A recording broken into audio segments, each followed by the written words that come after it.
英語聞き流しリスニング、英語テキストと MP3 ダウンロード、その他の物語はホームページからお聞きいただけます。88thpp.com 88thpp.com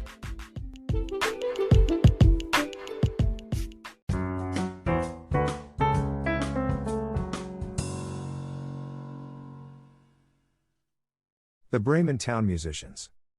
A certain man had a donkey, which had carried the corn sacks to the mill indefatigably for many a long year, but his strength was going, and he was growing more and more unfit for work. Then his master began to consider how he might best save his keep, but the donkey, seeing that no good wind was blowing, ran away and set out on the road to Bremen. There, he thought, I can surely be town musician. When he had walked some distance, he found a hound lying on the road, gasping like one who had run till he was tired. "What are you gasping so for, you big fellow?" asked the donkey. "Ah," replied the hound, "as I am old, and daily grow weaker, and no longer can hunt, my master wanted to kill me, so I took to flight, but now how am I to earn my bread?"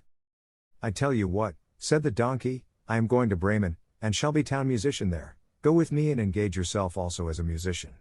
I will play the lute, and you shall beat the kettle drum." The hound agreed, and on they went. Before long they came to a cat, sitting on the path, with a face like 3 rainy days. "Now then, old shaver, what has gone askew with you?" asked the donkey. "Who can be merry when his neck is in danger?" answered the cat. "Because I am now getting old, and my teeth are worn to stumps, and I prefer to sit by the fire and spin, rather than hunt about after mice. My mistress wanted to drown me, so I ran away. But now good advice is scarce. Where am I to go?" "Go with us to Bremen. You understand night music, you can be a town musician." The cat thought well of it, and went with them. After this the 3 fugitives came to a farmyard, where the cock was sitting upon the gate, crowing with all his might. "Your crow goes through and through one," said the donkey. "What is the matter?" "I have been foretelling fine weather, because it is the day on which Our Lady washes the Christ child's little shirts, and wants to dry them," said the cock. "But guests are coming for Sunday, so the housewife has no pity, and has told the cook that she intends to eat me in the soup tomorrow, and this evening I am to have my head cut off. Now I am crowing at full pitch while I can." "Ah, but Redcomb," said the donkey, "you had better come away with us. We are going to Bremen, you can find something better than death everywhere, you have a good voice, and if we make music together it must have some quality." The cock agreed to this plan, and all 4 went on together. They could not, however, reach the city of Bremen in one day, and in the evening they came to a forest where they meant to pass the night.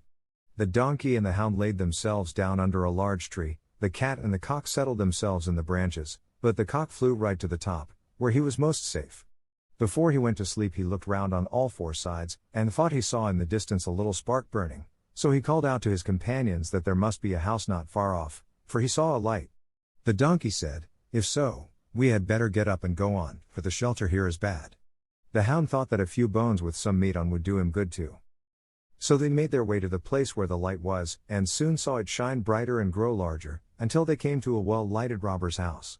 The donkey, as the biggest, went to the window and looked in. "What do you see, my grey horse?" asked the cock. "What do I see?" answered the donkey. "A table covered with good things to eat and drink, and robbers sitting at it enjoying themselves." "That would be the sort of thing for us," said the cock. "Yes, yes, ah, how I wish we were there," said the donkey. Then the animals took counsel together how they should manage to drive away the robbers, and at last they thought of a plan. The donkey was to place himself with his 4 feet upon the window ledge, the hound was to jump on the donkey's back, the cat was to climb upon the dog, and lastly the cock was to fly up and perch upon the head of the cat. When this was done, at a given signal, they began to perform their music together. The donkey brayed, the hound barked, the cat mewed, and the cock crowed. Then they burst through the window into the room, so that the glass clattered. At this horrible din, the robbers sprang up, thinking no otherwise than that a ghost had come in, and fled in a great fright out into the forest.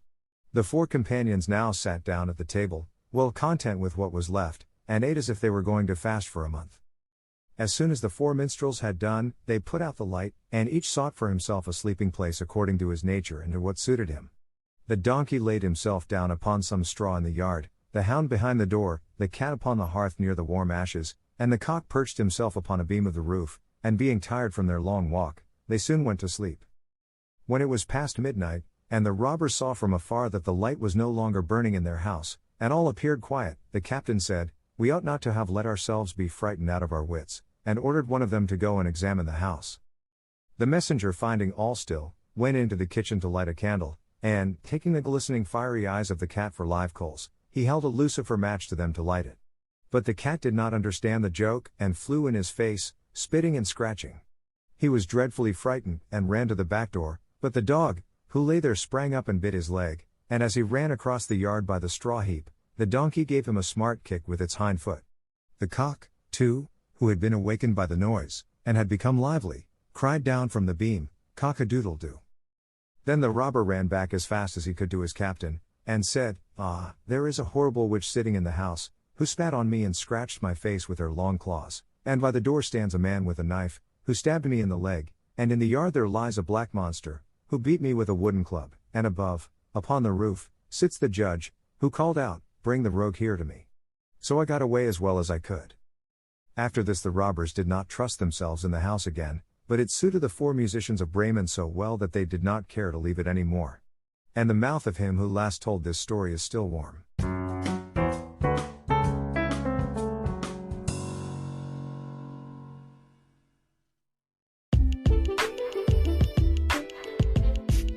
英語聞き流しリスニング、英語テキストと MP3 ダウンロード、その他の物語はホームページからお聞きいただけます。88thpp.com 88thpp.com